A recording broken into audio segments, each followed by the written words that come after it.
छोटे छोटे टॉपिक बचे हुए हैं।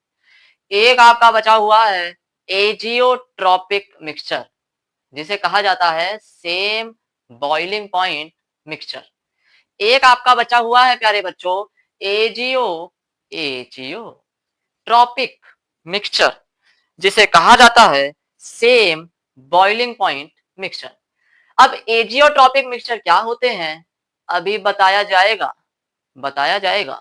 इसके बाद आखिरी टॉपिक आज का होगा आपका हेनरी लॉ, जहां पे आप एक और फॉर्मूला पढ़ेंगे कि P बराबर होता है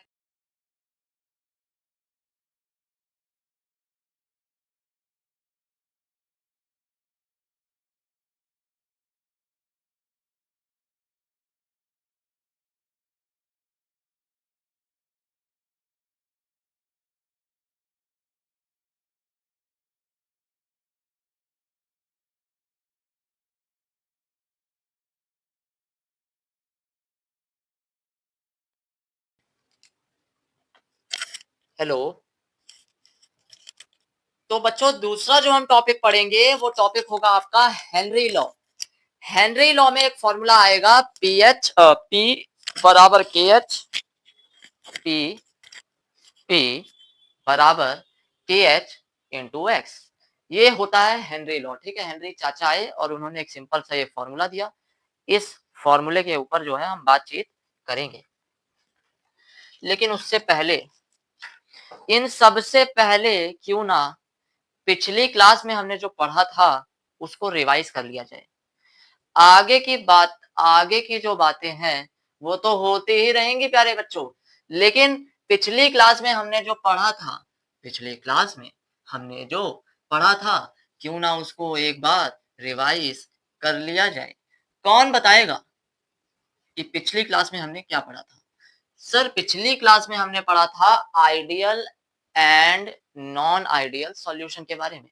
पिछली क्लास में हमने समझा था आइडियल और नॉन आइडियल सॉल्यूशन के बारे में।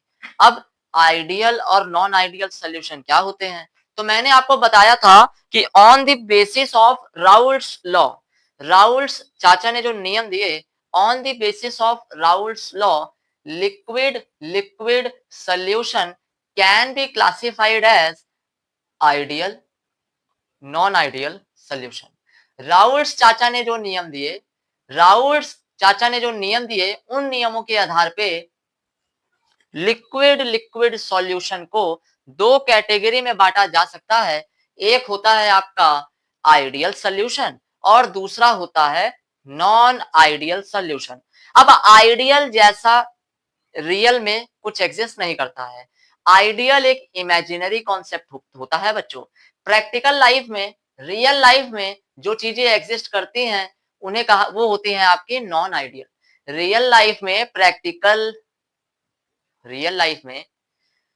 प्रैक्टिकल लाइफ में जो चीजें आपकी एग्जिस्ट करती हैं वो होती हैं नॉन आइडियल।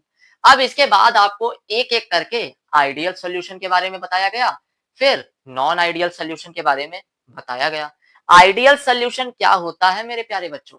तो आइडियल सॉल्यूशन होता है the solution, those solution which follow Raoult's law at all concentration and temperature is known as ideal solution।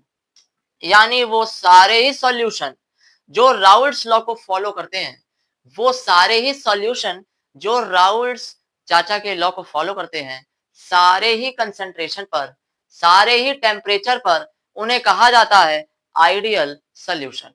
Ideal solution ऐसे सॉल्यूशन होते हैं जो राउल्ट्स लॉ को सारे ही कंसंट्रेशन पर, सारे ही टेम्परेचर पर फॉलो करते हैं। जी सर, हम समझ गए। इसके बाद आपको बताया गया था कि आइडियल जैसा कुछ एग्जिस्ट नहीं करता है। हाँ, लेकिन जो वेरी डाइल्यूट सॉल्यूशन होते हैं वो नियर टू आइडियल होते हैं। मतलब वो भी आइडियल नहीं होते हैं, लेकिन वो नियर टू आइडियल होते हैं, यानी आइडियलिटी के बहुत ही करीब होते हैं प्यारे बच्चों। फिर तीसरी बात आपको बताई गई थी कि राउल्ट्स लॉ जो है आपका वो केवल और केवल राउल्ट्स लॉ जो है आपका वो केवल और केवल आइडियल सॉल्यूशन के लिए ही वैलिड होता है। तीसरी बात जो आपको बताई गई थी, वो आपको बताई गई थी कि राउल्ट्स लॉ जो है आपका वो केवल और केवल आइडियल सॉल्यूशन के लिए वैलिड होता है। समझ में आया क्या? समझ गए सर? इसके बाद आपको ये बताया था कि कौन से liquid liquid solution ideal solution को फॉर्म करेंगे। सर अभी तो आपने कहा कि आइडियल जैसा कुछ एग्जिस्ट नहीं करता है।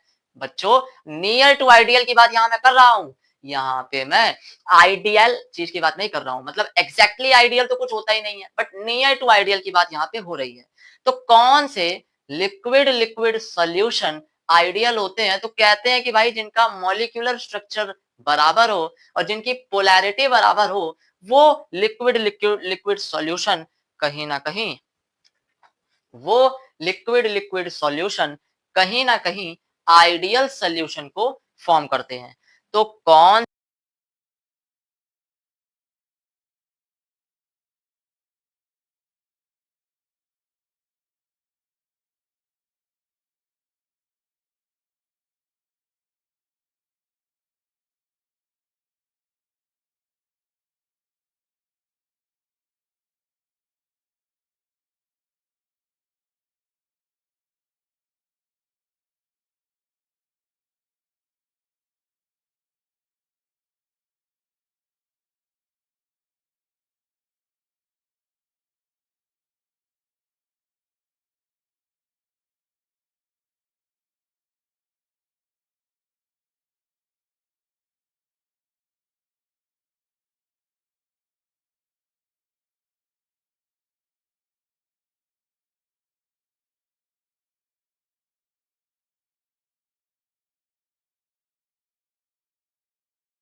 हेलो बच्चों, तो माइक एक बार फिर से बंद हो गया है। अब ये माइक कब से बंद हुआ है इस बात का पता लगा ना पाना थोड़ा मुश्किल है। तो मैं दोबारा से ये रिपीट करता हूँ कि मैं आपको आइडियल सॉल्यूशन को रिवाइज करवा रहा था बच्चों। मैं आपको ये भी ज़्यादा माइक चार्ज है नहीं, लेकिन चलो ठीक है, हम आगे तो बढ़ेंगे ही। हम आइडियल सॉल्यूशन के बारे में मैं आपको रिवीजन करवा रहा था। तो आइडियल सॉल्यूशन ऐसे सॉल्यूशन होते हैं जो राउल्स लॉ को हर टेम्परेचर, हर प्रेशर पर फॉलो करते हैं। आइडियल सॉल्यूशन ऐसे सॉल्यूशन होते हैं जो राउल्स लॉ को हर टेम्परेचर, हर प्रेशर पर फॉलो करते हैं। फीचर्स क्या थे आइडियल सॉल्यूशन के? तो आइडियल सॉल्यूशन में ए इंटरेक्शन, बी इंटरेक्शन और ए बी इंटरेक्शन बराबर होते हैं। ए इंटरेक्शन, बी इंटरेक्शन और ए बी इंटरेक्शन, ये तीनों ही इंटरेक्शन आइडियल सॉल्यूशन में क्या होते हैं? बराबर होते हैं। Observe colligative property calculated colligative property के बराबर आती है। Observe colligative property calculated colligative property के बराबर आती है। Observe boiling point calculated boiling point के बराबर आता है। इसके बाद डेल्टा वी मिक्सिंग आपका 0 होता है, डेल्टा एच मिक्सिंग आपका 0 होता है, डेल्टा एस मिक्सिंग यानी एंट्रोपी तो हमेशा ही बढ़ती है यानी ग्रेटर देन 0 होती है।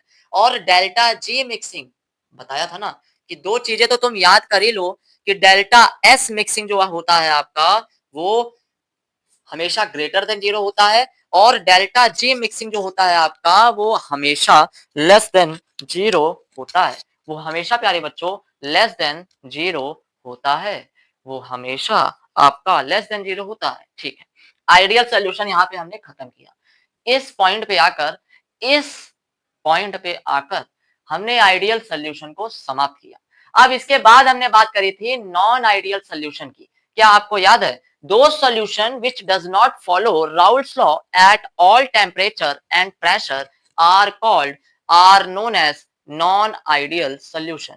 वो सारे ही सॉल्यूशन जो राउल्ट्स लॉ को हर टेम्परेचर, हर प्रेशर पे फॉलो नहीं करते हैं, उन्हें कहा जाता है नॉन आइडियल सॉल्यूशन। अब non ideal solution are of two types. The first one is which shows positive deviation from Raoult's law and the second one is which shows negative deviation from Raoult's law. पढ़ के आए हो क्या मेरे प्यारे बच्चे? जी हाँ सर, हम पढ़ के आए हैं। पॉजिटिव डेविएशन एक तो दिखाता है राउल्ट्स लॉ से, और एक दूसरे तरह का नॉन आइडियल सॉल्यूशन होता है जो नेगेटिव डेविएशन दिखाता है from Raoult's law.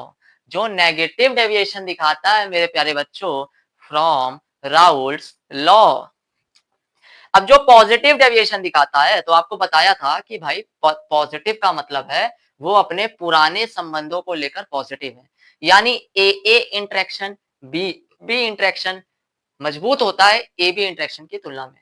A A interaction B B interaction मजबूत होता है ए बी इंटरेक्शन की तुलना में। यानी ए बी इंटरेक्शन वीक हो जाता है तो वेपराइजेशन इजी हो जाता है। ए और बी आपस में एक दूसरे को जितनी तेजी से खींच रहे होते हैं वो वीक हो जाता है। वो दोनों एक दूसरे को ज्यादा तेजी से एक दूसरे के पास नहीं खींच पाते हैं। तो इनको वेपोरेट करना, इनको भाप बना के उड़ाना आसान हो जाता है। तो they will get vaporise easily, vapour आसानी से बनेगा, वेपर आसानी से बनेगा, ज्यादा बनेगा और जितना ज्यादा वेपर बनेगा उतना ज्यादा आपका वेपर प्रेशर होगा। तो जो ऑब्जर्व वेपर प्रेशर आता है वो कैलकुलेटेड वाले वेपर प्रेशर की तुलना में यहाँ पे ज्यादा होता है। जो ऑब्जर्व वेपर प्रेशर होता है बच्चों नॉन आइडियल सोल्यूशन में, जो ऑब्जर्व वेपर प्रेशर होता है non ideal solution which follow positive deviation from Raoult's law, वो ज्यादा होता है कैलकुलेटेड वेपर प्रेशर की तुलना में। अब अगर ऑब्जर्व वेपर प्रेशर ज्यादा है तो इसका मतलब ऑब्जर्व बॉइलिंग पॉइंट कम होगा। अगर आपका ऑब्जर्व वेपर प्रेशर ज्यादा है तो इसका मतलब जो ऑब्जर्व बॉइलिंग पॉइंट आएगा वो कम आएगा, क्योंकि सर वीपी और बीपी में इनवर्सली प्रोपोर्शनल का रिलेशन होता है। ये बात तो हमें आपने बताई थी। जो वीपी होता है आपका वेपर प्रेशर और जो बीपी होता है आपका यानी कि बॉइलिंग पॉइंट, उसमें आपस में इनवर्सली प्रोपोर्शनल का रिलेशन होता है। क्या ये बात मैंने आपको बताई थी? जी हाँ। इसके बाद बच्चों पॉजिटिव डेविएशन वाले में डेल्टा वी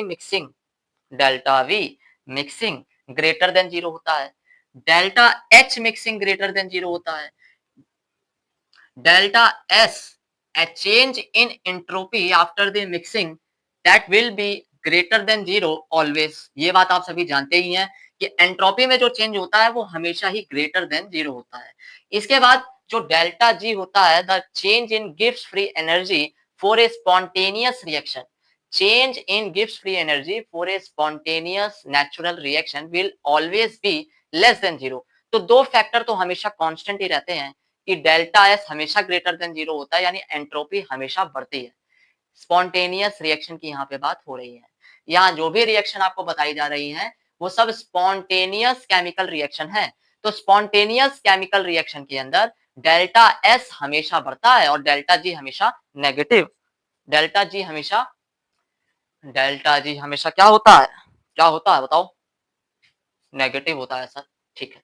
इसके बाद delta we mixing positive deviation आपको बता रहा हूं तो delta we mixing greater than zero, वो सब तो बता दिया। ठीक, डेल्टा वी बताया ना मिक्सिंग, डेल्टा एच मिक्सिंग, इसके बाद एंट्रोपी की बात कर ली, डेल्टा जी की बात कर ली। यहाँ पे आपका non ideal solution which follow positive deviation from Raoult's law समाप्त होता है। अब इसके बाद अगली बात आपकी बच्चों आती है non ideal solution which follows negative deviation from Raoult's law. यहाँ पे नेगेटिव शब्द का मतलब है कि जो पुराने संबंध थे उसको लेकर नेगेटिव है, यानी ए और बी के बीच में जो इंटरेक्शन था वो यहाँ पे वीक होता है और जो ए बी के बीच में नए इंटरेक्शन जो बनता है वो यहाँ पे स्ट्रांग होता है। तो जब ए बी इंटरेक्शन स्ट्रांग होता है तो यानी it will not gate vaporise easily, यानी वेपर आसानी से नहीं बन पाएगा, वेपर कम बनेगा। तो यहाँ पे जो ऑब्जर्व वेपर प्रेशर आता है वो कम आता है कैलकुलेटेड वाले वेपर प्रेशर की तुलना में। यहाँ पे जो ऑब्जर्व वेपर प्रेशर आता है बच्चों वो कम आता है कैलकुलेटेड वाले की तुलना में। अब ऑब्जर्व वेपर प्रेशर कम है तो यानी ऑब्जर्व बॉइलिंग पॉइंट ज्यादा होगा। और अब डेल्टा वी मिक्सिंग यहाँ लेस देन जीरो होता है, delta H mixing less than zero होता है, डेल्टा एस मिक्सिंग वो तो हमेशा ही ग्रेटर देन जीरो होता है और डेल्टा जी मिक्सिंग हमेशा ही लेस देन जीरो होता है। यहाँ पे आपका ideal solution, non ideal solution which follows positive deviation from Raoult's law, non-ideal solution which follows negative deviation from Raoult's law। ये सारी ही चीजें समाप्त होती हैं बच्चों। अब चलो आगे बढ़ते हैं और अगले टॉपिक को हम डिस्कस करते हैं जिसका नाम है azeotropic mixture. AJIO AJIO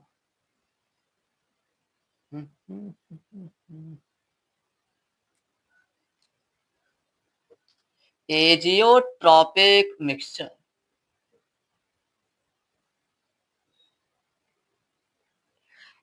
azeotropic mixture क्या होता है बच्चों? तो कहते हैं कि some liquids on mixing form azeotrophs which are binary mixture. कहते हैं some liquids on mixing form azeotroph which are binary mixture.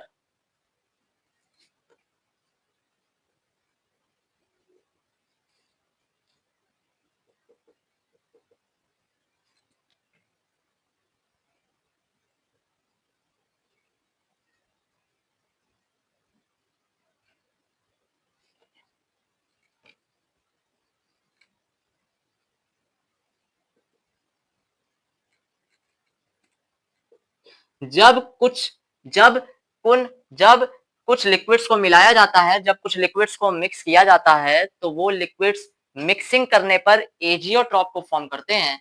यानी जब when some liquids on mixing, जब कुछ लिक्विड्स को मिलाया जाता है बच्चों, तो वो एजियोट्रॉप को बनाते हैं। और एजियोट्रॉप होता क्या है? वो बाइनरी मिक्सचर होता है।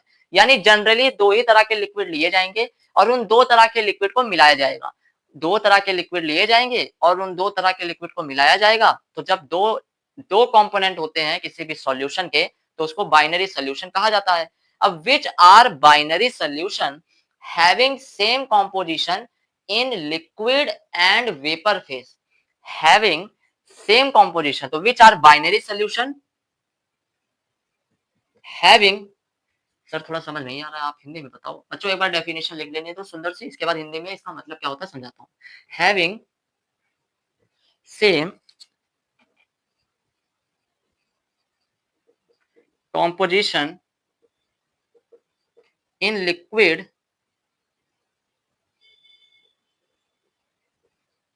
and vapor phase and boiled at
azeotrope. Components form azeotrope cannot be separated by fractional distillation. वो कंपोनेंट्स जिनके मिलने पर एजियोट्रॉपिक मिक्सचर बनता है, वो कंपोनेंट्स जिनके मिलने पर एजियोट्रॉपिक मिक्सचर बनता है, उनको सेपरेट नहीं किया जा सकता है, कांट बी सेपरेटेड, उनको सेपरेट नहीं किया जा सकता है, can't be separated by fractional distillation. Why so, ऐसा क्यों? क्योंकि ये सेम बॉइलिंग पॉइंट मिक्सचर होता है. क्योंकि ये सेम बॉइलिंग पॉइंट मिक्सचर होता है, इसी वजह से इसे फ्रैक्शनल डिस्टिलेशन से सेपरेट नहीं किया जा सकता है, लेकिन but can be separated by azeotropic distillation. लेकिन इनको सेपरेट किया जा सकता है किस किस मेथड की मदद से? तो उस मेथड का बस नाम याद रखना है तुम्हें कि एजियोट्रॉपिक डिस्टिलेशन की मदद से इसको सेपरेट, एजियोट्रॉपिक मिक्सचर को सेपरेट किया जा सकता है. ठीक है. अब there are two types of azeotropic mixture. दो तरह के एजियोट्रॉपिक मिक्सचर हमको देखने को मिलते हैं. कितने तरह के एजियोट्रॉपिक मिक्सचर हमें, माइक पापा माइक ऑन रहना, आज के लेक्चर में माइक बहुत इशू क्रिएट कर रहा है, मेनली बंद हो रहा है बार बार. डिस्चार्ज है वो वाला लगा रखा है वैसे बच्चों चार्ज पे मैंने. वो वाला माइक मैंने लगा रखा है चार्ज पे, वो चार्ज हो रहा है और ये वाला भी चल रहा है अभी तक. तो एजियोट्रॉपिक मिक्सचर कितने तरह का होता है? There are two types of azeotrope.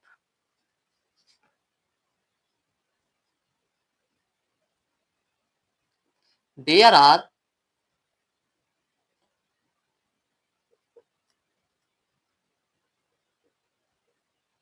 To types of azeotrope. सबसे पहला होता है, उसे कहते हैं minimum boiling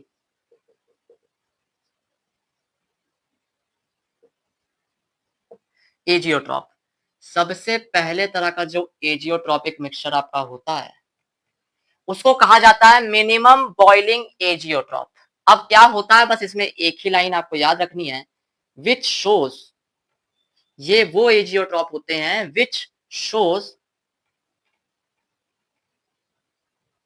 maximum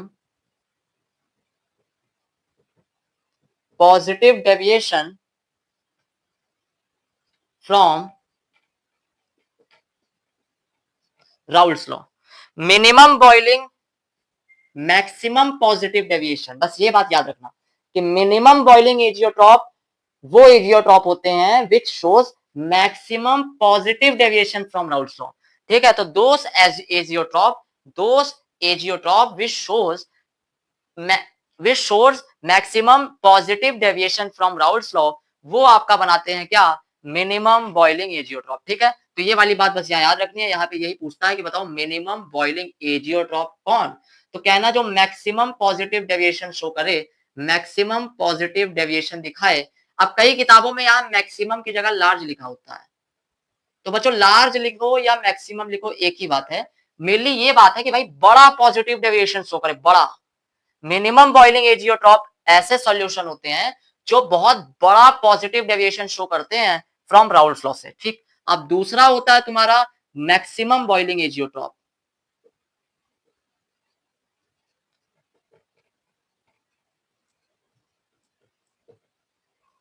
maximum boiling azeotrope, maximum boiling azeotrope क्या होते हैं?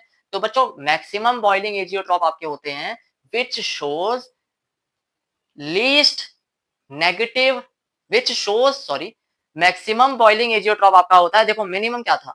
मिनिमम था जो लार्ज पॉजिटिव डेविएशन दिखा रहा था. मिनिमम था तो पॉजिटिव. बस ये चीज याद रखना कि मिनिमम बॉइलिंग की बात करेगा तो लार्ज पॉजिटिव डेविएशन शो करना चाहिए. ठीक है. मैक्सिमम बॉइलिंग की बात करेगा तो यहाँ पे सब सेम ही आएगा, बस इसके जगह पे आ जाएगा large negative deviation from Raoult's law. ठीक है. तो मैक्सिमम बॉइलिंग एजियोट्रॉप वो सॉल्यूशन बनाते हैं जो लार्ज नेगेटिव डेविएशन शो करते हैं फ्रॉम राउल्स लॉ से. मैक्सिमम बॉइलिंग एजियोट्रॉप वो सॉल्यूशंस बनाते हैं जो लार्ज नेगेटिव डेविएशन को शो करते हैं फ्रॉम राउल्स लॉ से। तो ये था बच्चों आपका क्या, एजियोट्रॉपिक मिक्सचर। ठीक है, आओ एक बार और बात कर लेते हैं। एजियोट्रॉपिक मिक्सचर आपको मैं पढ़ा रहा था, मैंने आपको बताया कि some liquids on mixing form azeotrope which are binary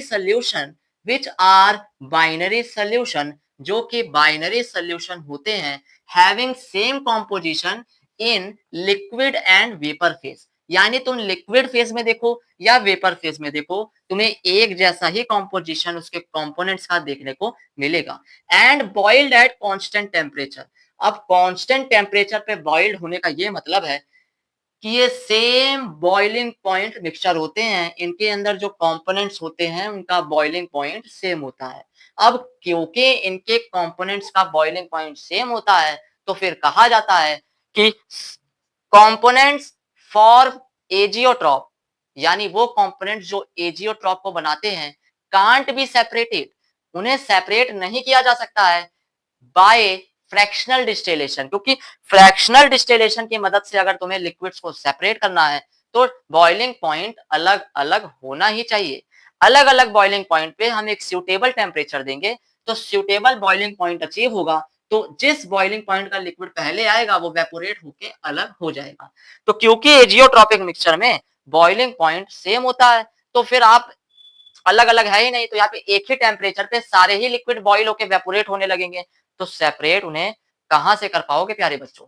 तो फिर but it can be separated by azeotropic distillation, यानी एजियोट्रॉपिक मिक्सचर के जो कंपोनेंट्स हैं उनको भी सेपरेट किया जा सकता है, लेकिन उसके लिए हमें मदद लेनी पड़ती है एजियोट्रॉपिक डिस्टिलेशन की। उसके लिए हमें मदद लेनी पड़ती है बच्चों किसकी, एजियोट्रॉपिक डिस्टिलेशन की। ठीक है सर, हमें समझ आ गया। फिर मैंने आपको बताया कि there are two types of azeotropic mixture. इसके बाद मैंने आपको बताया कि there are two types of azeotropic mixture. पहला होता है मिनिमम बॉइलिंग एजियोट्रॉप।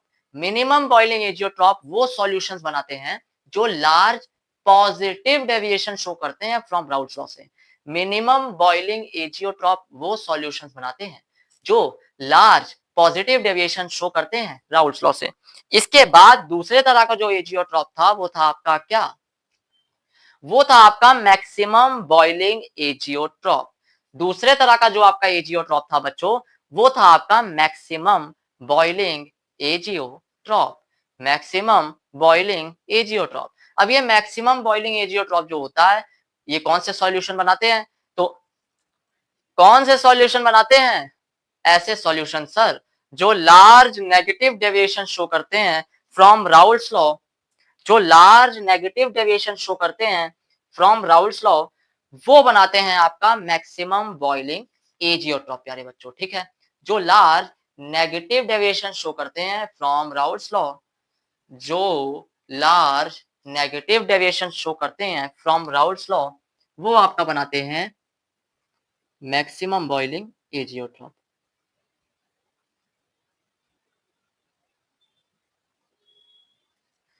अब बच्चों इस चैप्टर का लास्ट टॉपिक हम पढ़ने जा रहे हैं। इस चैप्टर का जो लास्ट टॉपिक है वो है तुम्हारा हेनरी लॉ।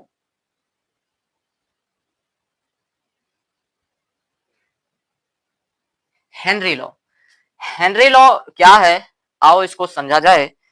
तो कहते हैं it can be stated as at a constant temperature the solubility of a gas in a liquid is directly proportional to the partial pressure of the gas present above the surface of liquid। मान लो तुमने एक beaker लिया है, यहां पे तुमने चमचमाता हुआ एक पिस्टल लगा दिया है और इसके अंदर लिक्विड भरा हुआ है। अब इसके अंदर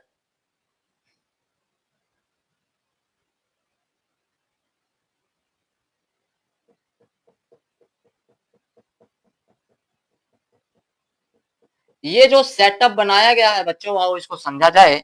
मान लो आपने एक बीकर लिया है, उसके अंदर एक लिक्विड है, एक गैस है और ये आपने पिस्टल लगा दिया है। ठीक है, अब इस लिक्विड के अंदर जितनी गैस डिसॉल्व है वो है आपका काई। क्या है, काई। काई है mole fraction of gas in the liquid. इसको ही कहा जाता है कई बार सॉल्युबिलिटी। सॉल्युबिलिटी का मतलब कितना घुला हुआ है भाई, तो कितना घुला हुआ है, काई घुला हुआ है क्या, ये गैस कहां पे, लिक्विड के अंदर। तो काई यहाँ पे होता है mole fraction of gas in the liquid. काई होता है आपका क्या, मोल fraction of gas in the liquid, mole fraction of gas in the liquid. आप कहते हैं कि भाई जितना ज्यादा तुम यहां से प्रेशर बढ़ाओगे उतना ज्यादा सॉल्युबिलिटी बढ़ेगी गैस के लिक्विड के अंदर, जितना ज्यादा तुम यहां से प्रेशर बढ़ाओगे उतनी ज्यादा सॉल्युबिलिटी बढ़ेगी गैस के लिक्विड के अंदर। तो यानी जो पी होता है वो प्रोपोर्शनल होता है काई के, जितना ज्यादा पार्शियल प्रेशर होगा इस गैस का उतनी ज्यादा इसकी सॉल्युबिलिटी होगी इन द लिक्विड। सॉल्युबिलिटी बच्चों ये है मोल फ्रैक्शन किसका, इस गैस का, कहां पे, इस लिक्विड के अंदर, समझ रहे हो, इसी को सॉल्युबिलिटी बोल रहा हूँ। सॉल्युबिलिटी मतलब कितना घुला हुआ है, ठीक है। अब मैं पूछूं कि बताओ इस लिक्विड के अंदर ये गैस कितना घुला हुआ है, तो तुम इस गैस का कंसंट्रेशन ही तो निकालोगे। तो यहाँ पे जिस कंसंट्रेशन टर्म का यूज किया जाता है वो होता है तुम्हारा मोल फ्रैक्शन। यहाँ पे जिस कंसंट्रेशन टर्म का यूज किया जाता है बच्चों वो होता है आपका क्या, मोल फ्रैक्शन। यहाँ पे जिस कंसंट्रेशन टर्म का यूज किया जाता है वो होता है आपका मोल फ्रैक्शन। तो जितना ज्यादा पार्शियल प्रेशर होगा उतना ही ज्यादा मोल फ्रैक्शन होगा उस गैस का लिक्विड के अंदर। अब ये सारा खेल तुम्हारा चलता है एट कांस्टेंट टेम्परेचर। ये सारा ही खेल तुम्हारा किस पे चलता है, कांस्टेंट टेम्परेचर पे ये सारा खेल चलता है। अब जब प्रोपोर्शनैलिटी का साइन हटता है तो एक कांस्टेंट आता है जिसे बोला जाता है के एच। जब प्रोपोर्शनैलिटी का साइन हटता है तो एक कांस्टेंट आता है जिसे कहा जाता है के एच। के एच होता है बच्चों आपका हेनरी कांस्टेंट। के एच होता है आपका हेनरी कांस्टेंट जो कि यूनिवर्सल कांस्टेंट नहीं है। यूनिवर्सल कांस्टेंट जैसे R, universal gas constant R, यानी उसकी वैल्यू कांस्टेंट होती है हमेशा। यूनिवर्स के किसी भी हिस्से में चले जाओ तो जो कैपिटल आर होता है ना PV is equals to nRT में, उसकी वैल्यू हमेशा कांस्टेंट होती है। तो यानी वो क्या है, यूनिवर्सल कांस्टेंट है।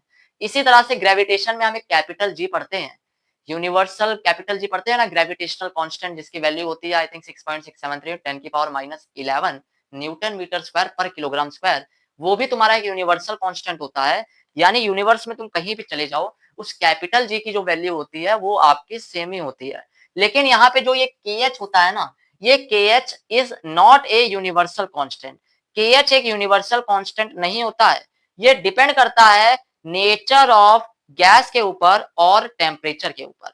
तुमने कौन सी गैस ली है ये इस बात पे डिपेंड करता है, के एच डिपेंड करता है। के एच जो होता है तुम्हारा नॉट ए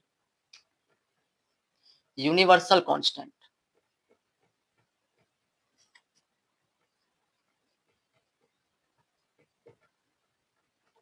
के एच एक यूनिवर्सल कांस्टेंट नहीं होता है, ठीक है। It depends on nature of gas and temperature. ये डिपेंड करता है कि तुमने क्या कौन सी गैस ली है।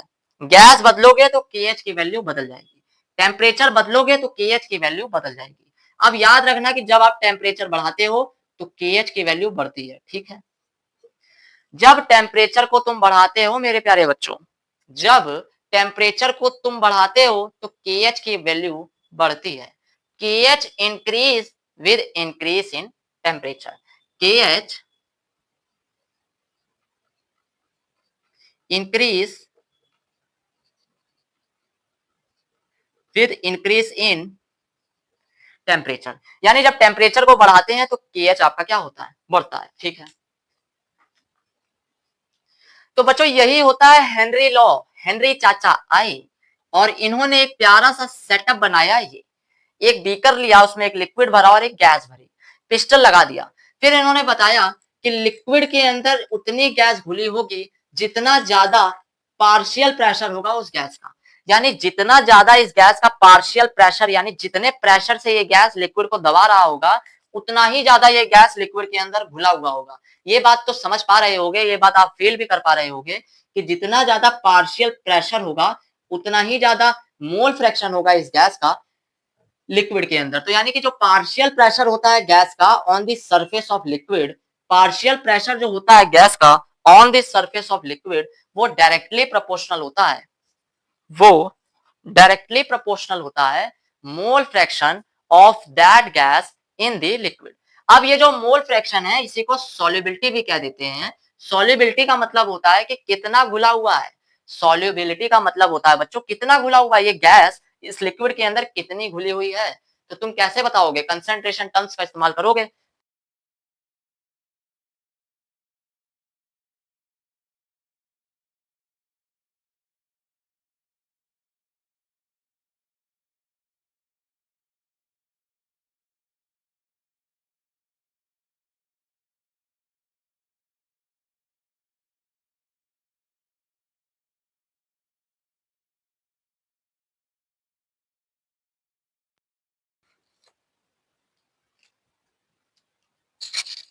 हेलो। तो बच्चों जो पी होता है वो प्रोपोर्शनल होता है तुम्हारा, जो पी होता है वो प्रोपोर्शनल होता है तुम्हारा किसके? काई के। काई यानी mole fraction of that gas in the liquid which we also sometime called solubility. ठीक है, यानी कितना गैस घुला हुआ है इस बात को समझाने के लिए, इस बात को बताने के लिए। अब जो KH होता है वो यूनिवर्सल कांस्टेंट नहीं होता है, वो डिपेंड करता है नेचर ऑफ गैस के ऊपर। तुमने क्या गैस ले रखी है इस बात के ऊपर डिपेंड करता है, और टेम्परेचर क्या है इस बात के ऊपर भी डिपेंड करता है। तो एक रिलेशन तुम्हें याद रखना है कि जब टेम्परेचर को हम बढ़ाते हैं तो KH की वैल्यू बढ़ती है। ठीक है, ठीक है सर। एक रिलेशन को प्यारे बच्चों तुम्हें याद रखना है कि जब टेम्परेचर को बढ़ाया जाता है तो KH की वैल्यू बढ़ती है। ठीक है, अब आओ हेनरी लॉ के ऊपर तीन प्यारे प्यारे से सुंदर सुंदर से डेफिनेशन है वो लिख लिए जाए। बाकी सब बात यही है, मेन क्रक्स यही है, लेकिन अब किताबों में छपी हुई जो प्यारी सी डेफिनेशन होती है आओ उसको भी लिख लिया जाए प्यारे बच्चों। प्यारे बच्चों, तो कहते हैं कि Henry law it can be stated as, it can be stated as at a constant temperature the solubility of gas in a liquid,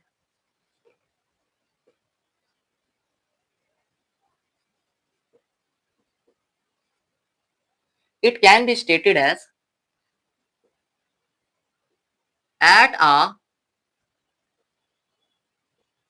constant temperature. हाँ, ये सारा खेल कांस्टेंट टेम्परेचर के ऊपर खेला जाता है। ये सारा ही खेल कांस्टेंट टेम्परेचर के ऊपर खेला जाता है। टेम्परेचर कांस्टेंट रखोगे तो KH सेम रहेगा।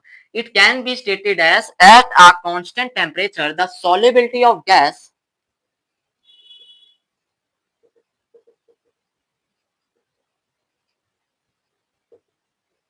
the solubility of gas in a liquid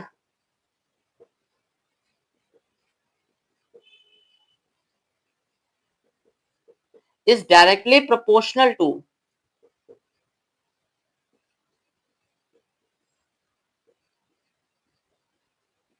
partial pressure of that gas in the on that gas, partial pressure of that gas on the surface of liquid। तो प्यारे बच्चों, राज दुलारे बच्चों, ये law कहता है, ये लॉ कहता है, ये जो लॉ है तुम्हारा ये कहता है it can be stated as at a constant temperature, यानी कांस्टेंट टेम्परेचर पे जो सॉल्युबिलिटी ऑफ ए गैस है, गैस की जो सॉल्युबिलिटी होती है वो डायरेक्टली प्रोपोर्शनल होती है partial pressure, partial pressure of that gas, partial pressure of that gas on the surface of liquid. यानी इस बात यही लिखी हुई है कि P जो होता है वो प्रोपोर्शनल होता है काई के।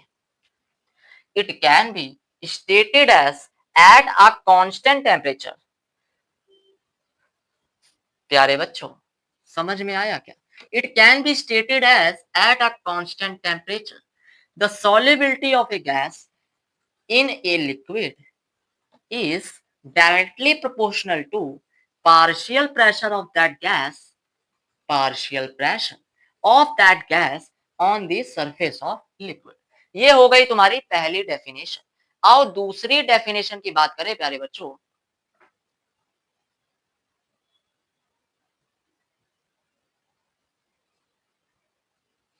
तो दूसरी डेफिनेशन देखो, तीन डेफिनेशन बताऊंगा, तीनों का क्रक्स यही होगा तीनों का मतलब यही होगा। तो दूसरी डेफिनेशन कहती है eight a constant temperature the mass of a gas dissolved in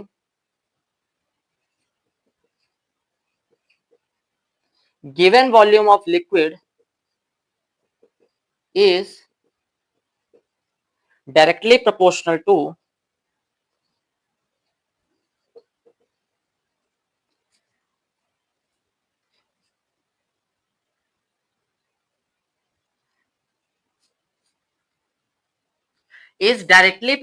to pressure।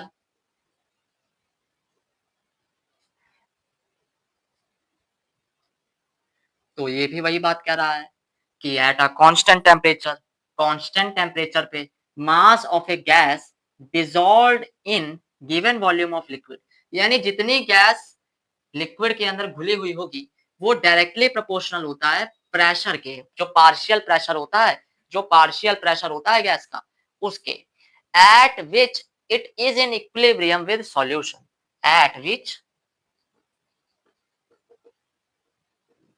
It is in equilibrium with solution.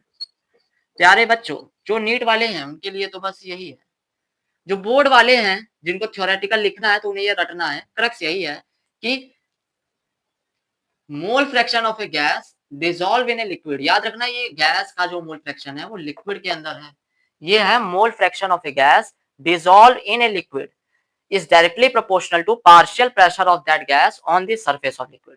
यानी लिक्विड के अंदर कितनी गैस घुली हुई होगी, लिक्विड के अंदर कितनी गैस घुली हुई होगी वो इस बात के ऊपर डिपेंड करता है कि उस गैस का पार्शियल प्रेशर कितना है। लिक्विड के अंदर कितनी गैस घुली हुई होगी वो इस बात के ऊपर डिपेंड करता है कि उस गैस का पार्शियल प्रेशर कितना है। चलो, दूसरी डेफिनेशन ये हो गई कि eight a constant temperature the mass of a gas dissolve in given volume of liquid is directly proportional to pressure at which it is in equilibrium with solution। बात वही है कि mass of a gas dissolve in a given volume of liquid, यानी कितनी gas liquid के अंदर घुली हुई होगी, कितनी गैस लिक्विड के अंदर घुली हुई होगी वो डायरेक्टली प्रोपोर्शनल होता है प्रेशर के, पार्शियल प्रेशर के of that gas on the surface of liquid. ठीक है, तीसरी डेफिनेशन,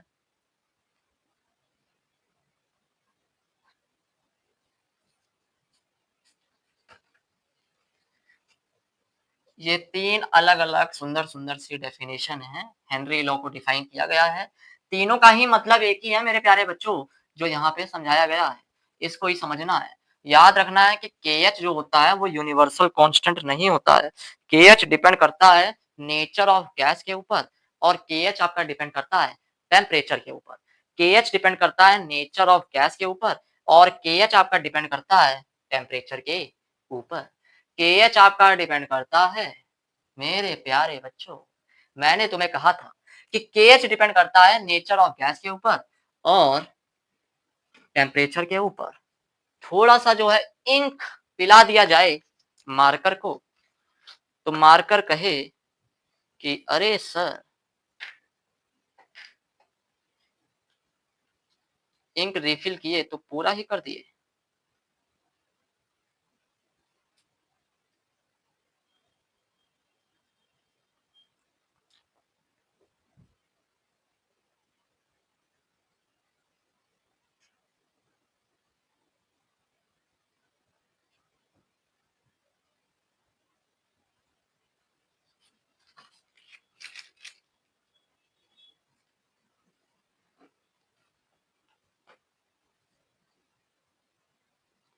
एक मिनट प्यारे बच्चों, बस एक मिनट हमें मुझे दो।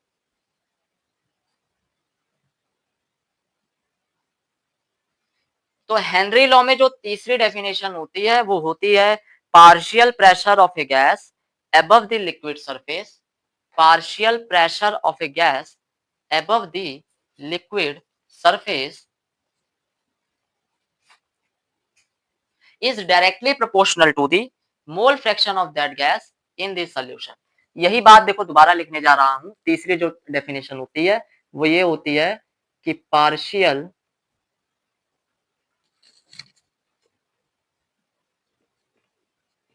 pressure of a gas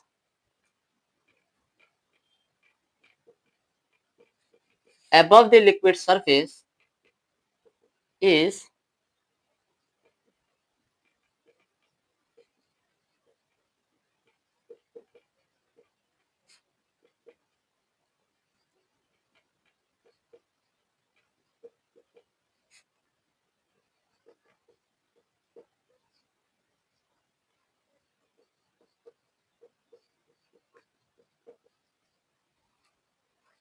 प्यारे बच्चों, तो जो तीसरी डेफिनेशन है वो ये है कि partial pressure of a gas, partial pressure of a gas above the liquid surface, partial pressure of a gas above the liquid surface, above the liquid surface is directly proportional to mole fraction of that gas in the solution। अरे sir, अब जाके आई ना वो बात जिसमें आ जाए बाहर, अब जाके आपने वो डेफिनेशन बताई है जिस डेफिनेशन को यहाँ पे समझाया गया है।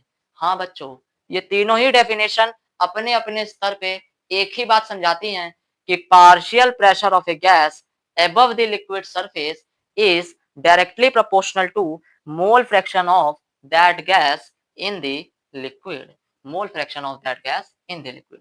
अब आओ छोटी छोटी सी बातें और करते हैं कि भाई जो KH होता है, एक बार और लिखूंगा बच्चों, एक बार और लिखूंगा ताकि तुम्हारे दिमाग में सेट हो जाए, तुम्हारे दिमाग में सेट हो जाना चाहिए। जो KH होता है,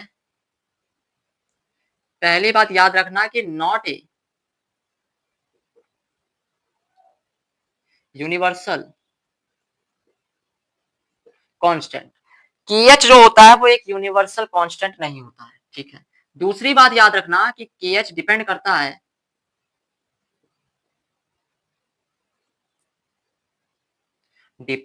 है नेचर ऑफ गैस के ऊपर और टेम्परेचर के ऊपर। तीसरी बात याद रखना कि टेम्परेचर को बढ़ाने पे KH बढ़ता है। On increasing temperature, on increasing temperature KH also increases, KH also increases। यानी जो KH होता है बच्चों, KH क्या होता है? KH को कहा जाता है हेनरी कांस्टेंट, KH को कहा जाता है हेनरीज कांस्टेंट। जो KH होता है आपका, वो एक यूनिवर्सल कांस्टेंट नहीं होता है। KH डिपेंड करता है नेचर ऑफ गैस के ऊपर, नेचर ऑफ गैस के ऊपर, नेचर ऑफ गैस के ऊपर और टेम्परेचर के ऊपर, ठीक है। और तीसरी बात ये है कि टेम्परेचर को बढ़ाने पे KH बढ़ता है, ठीक है बच्चों। अब आखिरी बात हेनरी लॉ के अंदर है, limitations of Henry law.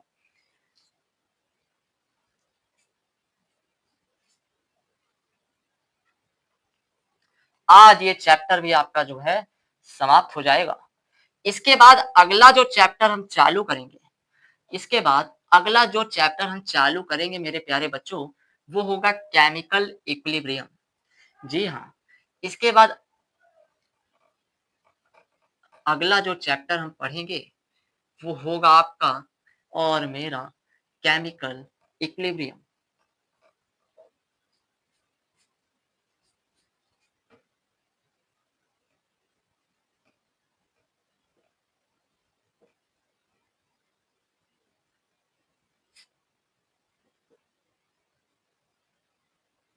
Limitations of Henry law,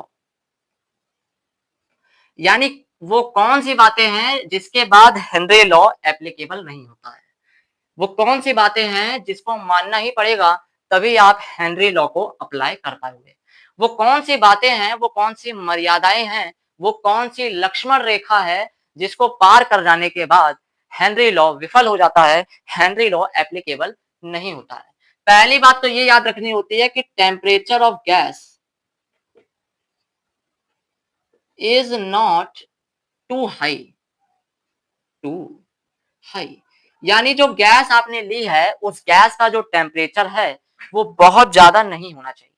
temperature of gas is not too high, या आप ये भी कह सकते हो कि जो गैस आपने ली है प्यारे बच्चों, temperature of a gas is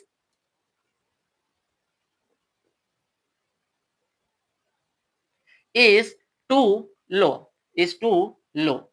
इसको इस तरह से लिख लो। यानी सब मिला जुला के ये मेन बात है कि जो गैस आपने ली है, जो गैस आपने ली है प्यारे बच्चों, उसका टेम्परेचर बहुत बहुत बहुत कम होना चाहिए, उसका टेम्परेचर बहुत बहुत बहुत कम कम होना चाहिए।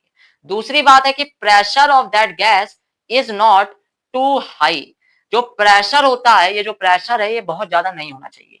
दूसरी बात है pressure of a gas, pressure of that gas should not too high. पहली बात आपको याद रखनी है कि भाई टेम्परेचर जो गैस का है वो बहुत कम होना चाहिए, और दूसरी बात याद रखनी है कि जो प्रेशर है गैस का वो बहुत ज्यादा नहीं होना चाहिए। जो प्रेशर है गैस का वो बहुत ज्यादा नहीं होना चाहिए प्यारे बच्चों। तीसरी बात है कि gas should not undergo any chemical reaction with the solvent. यानी यहाँ पे जो सॉल्वेंट प्रेजेंट है, यहाँ पे जो सॉल्वेंट प्रेजेंट है, gas should not undergo any chemical reaction with the solvent। जो गैस आपने ली है और उसको जिस सॉल्वेंट के अंदर डाला है, ये बात आपको सुनिश्चित करनी है कि वो गैस उस सॉल्वेंट के साथ किसी तरह के केमिकल रिएक्शन को परफॉर्म ना कर दे। ये जो गैस है ये सॉल्वेंट के साथ ना किसी भी तरह के केमिकल रिएक्शन को परफॉर्म ना कर दे। आपको ये बात सुनिश्चित करनी है कि ये जो गैस आपने ली है वो सॉल्वेंट के साथ किसी भी तरह के केमिकल रिएक्शन को परफॉर्म बच्चों ना कर दे। तो gas should not undergo any chemical reaction with the solvent। और चौथी और आखिरी बात है, इसे रब कर रहा हूं ऊपर वाला, कि gas should not associate and dissociate in the solvent. जिस गैस को यहां पे लिया गया है वो गैस कहीं एसोसिएशन और डिसोसिएशन ना दिखा दे सॉल्वेंट में डालने के बाद। तो चौथी बात और आखिरी बात यही है कि gas should not associate or dissociate in the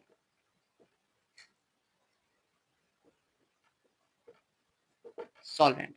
gas should not associate or dissociate in the solvent। यानी जो गैस आपने ली है ना प्यारे बच्चों, उसके बारे में ये चार बातें याद रखनी है कि उस गैस का टेम्परेचर बहुत ज्यादा नहीं होना चाहिए, उस गैस का टेम्परेचर बहुत कम होना चाहिए, उस गैस का टेम्परेचर बहुत कम होना चाहिए, उस गैस का प्रेशर बहुत ज्यादा नहीं होना चाहिए।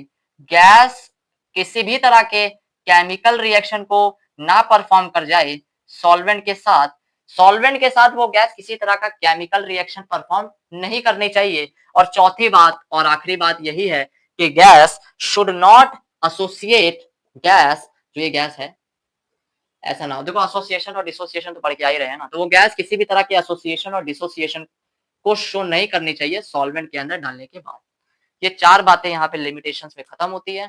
और यहाँ पे खूबसूरत सा और बहुत ही प्यारा सा जो आपका ये चैप्टर है सॉल्यूशन का, सॉल्यूशन चैप्टर है जो आपका, ये बहुत ही सुंदर सा, बहुत ही प्यारा सा बच्चों, यहाँ पे ये चैप्टर समाप्त होता है। ठीक है, तो चलो एक ब्रीफ समरी देता हूँ कि इस चैप्टर में हमने क्या क्या पढ़ा है। डिटेल नहीं, बस एक ब्रीफली यहाँ पे बोर्ड पे मैं लिखूंगा पॉइंट वाइज कि देखो पहले ये पढ़ा, फिर ये पढ़ा, फिर ये पढ़ा, और फिर ये पढ़ा। ठीक है, आ जाओ। रिवीजन लेक्चर भी डाले जाएंगे, एक बार थोड़ा कोर्स अच्छे से कंप्लीट हो जाने दो, इसके बाद रिवीजन लेक्चर जो है वो भी डाला जाएगा। तो बच्चों सबसे पहले तो आपने सॉल्यूशन चैप्टर हम पढ़ रहे थे, सबसे पहले हमने इंट्रोडक्शन पढ़ा था।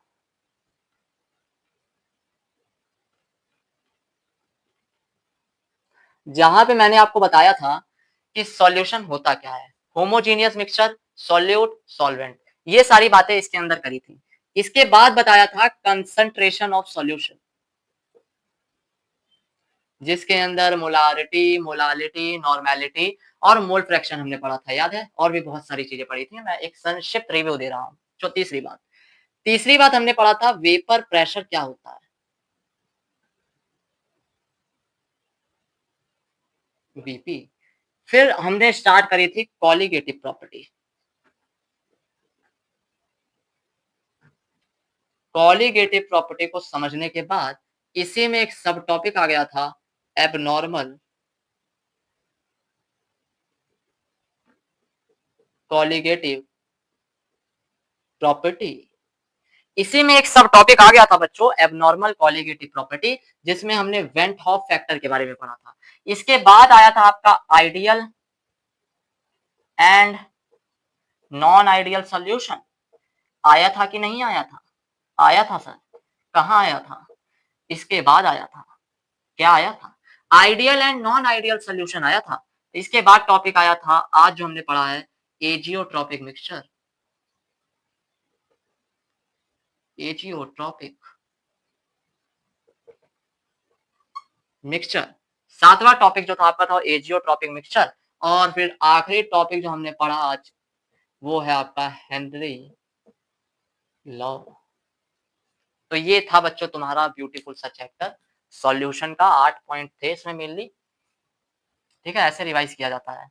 अब ऐसे अगर आप फ्लो चार्ट बना लो, इसके बाद बैठ जाओ इसको लेकर, अब इंट्रोडक्शन पॉइंट देखो और फिर रिकॉल करने की कोशिश करो कि इसमें क्या क्या पढ़ाया गया था। सेम चीज आपको रिपीट करनी है सारे ही पॉइंट्स के ऊपर, ठीक है? पहले तो आप अच्छे से पढ़ लो, इसके बाद रिवाइज करने के लिए क्या करना होता है, ऐसे एक पॉइंट वाइज एक पेपर रेडी करना होता है। फिर हर एक पॉइंट को देखो और रिकॉल करने की कोशिश करो कि उस पॉइंट के अंदर तुम्हें क्या बताया गया था। हर एक पॉइंट देखो और रिकॉल करने की कोशिश करो कि उस पॉइंट के अंदर तुम्हें क्या बताया गया था मेरे प्यारे बच्चों। क्या बताया गया था? क्या बताया गया था सर? वही तो तुम्हें रिकॉल करना है। और अगर बहुत ज्यादा बुद्धि लगाने के बाद भी रिकॉल नहीं हो रहा है तो इसका मतलब तुम ठीक से रिवाइज करके नहीं आए हो। तो चलो अब कल अगली क्लास में तुम्हारा एक प्यारा सा चैप्टर स्टार्ट करेंगे हम, जिसका नाम है केमिकल इक्विलिब्रियम।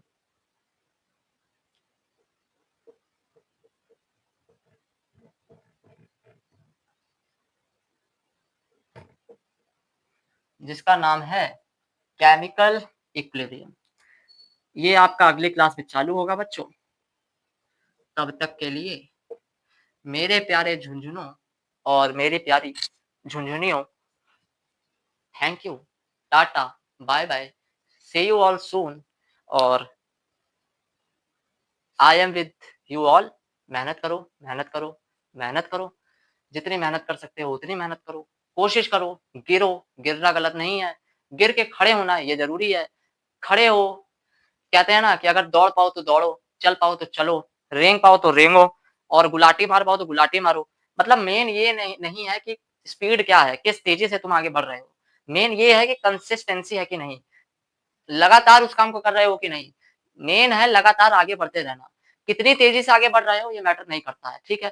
कई बार ऐसे समय आता है जब बहुत तेजी से हम बहुत कुछ कवर कर लेते हैं, कई बार थोड़ा सा लो होता है माइंड, तो धीरे धीरे कवर कर पाते हैं। तो बात ये है कि जब माइंड लो होता है ना, जब माइंड लो होता है तो वो धीरे धीरे जो हम कवर कर सकते हैं उसे करना चाहिए। अगर उसे नहीं करोगे तो होगी डीमोटिवेशन।